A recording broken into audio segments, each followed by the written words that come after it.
Hello मेरे प्यारे बच्चों, आप सभी को ऐसे डियर सर में स्वागत करता हूं। मैं आप सभी के लिए क्लास 10th के केमिस्ट्री का भी ऑब्जेक्टिव क्वेश्चन लेकर आया हूं जो कि बहुत ही महत्वपूर्ण है। आप सभी को बोर्ड एग्जाम में 2024 बोर्ड एग्जाम में पूछा ही जाएगा। आपको 20 तारीख को 100% पूछा जाएगा। ठीक है, आशा करता हूँ कि इस वीडियो को पूरा देखिएगा। चलिए वीडियो को स्टार्ट करते हैं। ध्यान से देखिएगा। मेरा पहला क्वेश्चन है, रासायनिक अभिक्रिया को व्यक्त किया जाता है, यानी रासायनिक अभिक्रिया को किस रूप में व्यक्त करते हैं। तो किस रूप में व्यक्त करते हैं, तो इसका हो जाएगा ऑप्शन नंबर सी। ठीक है ना, समीकरणों के द्वारा। किसके द्वारा करते हैं? समीकरणों के द्वारा हमें रासायनिक अभिक्रिया को व्यक्त करते हैं। ठीक है, चलिए आगे चलते हैं। मेरा दूसरा नंबर प्रश्न है, निम्नलिखित में कौन सा पदार्थ बिना ज्वाला के जलता है। निम्नलिखित में कौन सा पदार्थ जो है बिना ज्वाला के जलता है। यानी कोयला जो है ना, जो बिना मतलब कि ज्वाला के जलता है। ठीक है ना, जो मतलब इसका सही होता जाएगा सी नंबर। ठीक है, यानी कोयला। ठीक है, याद रखिएगा। ठीक है, देखिए तीसरा मेरा प्रश्न है,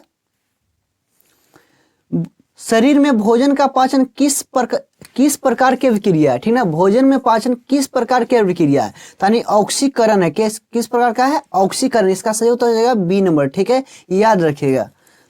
मेरा चौथा नंबर प्रश्न है, जल में घुलनशील भस्म कहलाते हैं। यानी जल में घुलनशील भस्म कहलाते हैं, क्या चीज कहलाते हैं? यानी क्षार कहलाते हैं। ऑप्शन में इसका हो जाएगा बी नंबर। ठीक है, याद रखिएगा। बहुत ही महत्वपूर्ण क्वेश्चन लेके आया हूं जो कि बहुत ही आपको बोर्ड एग्जाम में पूछा जाएगा यहाँ से क्वेश्चन। ठीक ना, पूरा बुक का निचोड़ लेके आया हूँ। आशा करता हूँ वीडियो को पूरा देखिएगा। देखिए मेरा 5वां नंबर प्रश्न है, निम्नांकित में कौन एक अम्ल है। निम्नांकित में कौन सा जो एक अम्ल है। ठीक ना, यानी कौन है? HNO3। क्या चाहिए? HNO3। ऑप्शन में इसका बी हो जाएगा। ठीक ना, करेक्ट आंसर। ठीक है, याद रखिएगा। मेरा 6वां नंबर प्रश्न है, उदासीन का pH मान होता है। यानी उदासीन का pH मान कितना होता है? यानी 7 होता है। उदासीन का pH मान कितना होता है? 7 होता है। ठीक है, देखिए 7वां नंबर प्रश्न है, निम्नलिखित में नवीकरणीय संसाधन है। यानी निम्नलिखित में नवीकरणीय संसाधन है, यानी वन है, कोयला है, पेट्रोल है और इनमें से सभी। तो इसका सही हो जाएगा इनमें से सभी। इसका डी नंबर आंसर हो जाएगा। ठीक है, इनमें से सभी, याद रखिएगा। ठीक है, देखिए 8वां नंबर प्रश्न है, आवर्त सारणी के प्रथम वर्ग में तत्वों की संख्या है। यानी आवर्त सारणी में प्रथम वर्ग में तत्वों की संख्या कितनी है? तो कितनी है? 2 है। कितनी है? 2। इसका सही उत्तर हो जाएगा बी नंबर। ठीक है, याद रखिएगा। देखिए 9वां नंबर मेरा प्रश्न है, B, Si और G किस प्रकार के तत्व है। ठीक ना, जो B है ब्रोमीनियम जो है, मतलब किस प्रकार के सब तत्व है। ठीक ना, यानी धातु है, अधातु है, उपधातु है, इनमें से कोई नहीं। इसका सही उत्तर क्या हो जाएगा? यानी अधातु हो जाएगा। क्या हो जाएगा? अधातु। ठीक ना, इसका सही उत्तर कैसे हो जाएगा? C number. ठीक है, यानी मतलब सॉरी उपधातु हो जाएगा। ठीक ना, इसका सही उत्तर कैसे हो जाएगा? सी नंबर, यानी उपधातु इसका आंसर हो जाएगा। ठीक है, याद रखिएगा। देखिए 10वां नंबर मेरा प्रश्न है, मीथेन का सूत्र होता है। यानी मीथेन का सूत्र क्या होता है? CH4 होता है। कितना होता है? CH4। याद रखिएगा, यानी ऑप्शन में इसका ए हो जाएगा। ठीक है, करेक्ट आंसर। ठीक है, देखिए 11वां नंबर प्रश्न है, अमोनिया का सूत्र होता है। यानी अमोनिया का सूत्र क्या होता है? NH3 होता है, यानी NH3 है। ठीक है, याद रखिए, यानी इसका सही होता है सी नंबर। ठीक है, NH3 होता है, याद रखिएगा। ठीक है, देखिए 12वां नंबर प्रश्न है, ग्लूकोज का सूत्र होता है। यानी ग्लूकोज का सूत्र जो होता है C6H12O6, यानी C6H12O6 होता है, याद रखिएगा। अब आशा करता हूँ कि इस वीडियो को आपको अच्छा लगा तो चैनल को जो सब्सक्राइब कर लीजिएगा। ठीक है, देखिए 13वां मेरा प्रश्न है, बॉक्साइट निम्नलिखित में किस धातु का यस्क है। यानी जो बॉक्साइट जो है निम्नलिखित में किस धातु का यस्क है। ठीक है, तो मैग्नीशियम है, सोडियम है, एल्युमिनियम है, बेरियम है। यानी किस धातु का है? तो एल्युमिनियम है। इसका सही नंबर उत्तर हो जाएगा सी नंबर। ठीक है, एल्युमिनियम है। ठीक है, याद रखिएगा। ठीक है, सी हो जाएगा। ठीक है, देखिए 14 नंबर प्रश्न है, निम्नलिखित में किस धातु को केरोसिन में डुबा कर रखते हैं। यानी निम्नलिखित में किस धातु को केरोसिन में डुबा कर रखते हैं। ठीक ना, यानी सोडियम को रखते हैं। ठीक ना, याद रखिएगा, सोडियम को केरोसिन यानी केरोसिन तेल में हम डुबा कर रखते हैं। ठीक है, याद रखिएगा। इसको ध्यान से देखिए, इसको चाकू द्वारा भी काटा जाता है। अगर कोई क्वेश्चन पूछ देगा कि चाकू द्वारा किस धातु को काटा जाता है, सोडियम को काटते हैं चाकू द्वारा। ठीक ना, याद रखिएगा। देखिए मेरा 15वां प्रश्न है, निम्नलिखित में कौन विद्युत का सुचालक है। निम्नलिखित में कौन सा जो धातु है जो विद्युत का सुचालक है। तो यानी सल्फर है, प्लास्टिक है, ग्रेफाइट है, आयोडीन है। किसका सही होता है? ग्रेफाइट। क्या हो जाएगा? ग्रेफाइट। ठीक ना, जो ग्रेफाइट जो होता है पेंसिल में रहता है, इसमें मतलब पेंसिल में लाइन आता है, इसलिए उस पर ग्रेफाइट पाया जाता है। ठीक ना, याद रखिएगा।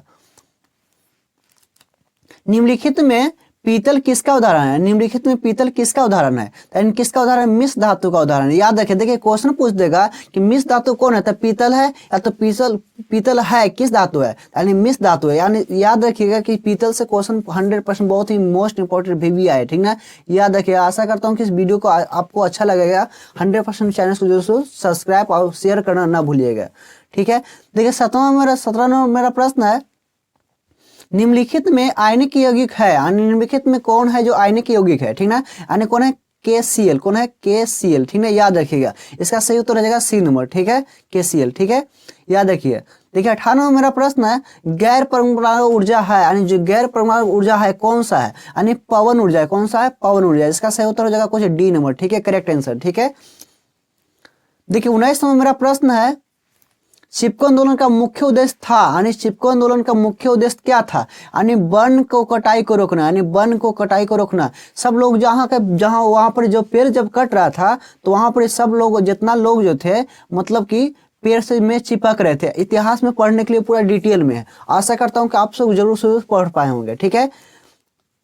देखिए मेरा 20 नंबर मेरा प्रश्न है, कोयला तथा पेट्रोलियम है, यानी कोयला तथा पेट्रोलियम है, यानी कुछ अब मतलब नाभिकीय ईंधन है कि जीवाश्म ईंधन है कि नवीकरणीय ईंधन है कि बायोदौर है, ठीक ना। इसका सही उत्तर हो जाएगा जीवाश्म ईंधन। क्या हो जाएगा? जीवाश्म ईंधन है। मतलब कोयला तथा पेट्रोलियम कुछ जीवाश्म ईंधन है, ठीक ना, जो मतलब उसमें गाड़ी में मतलब डाल के मतलब चला जाता है, ठीक ना।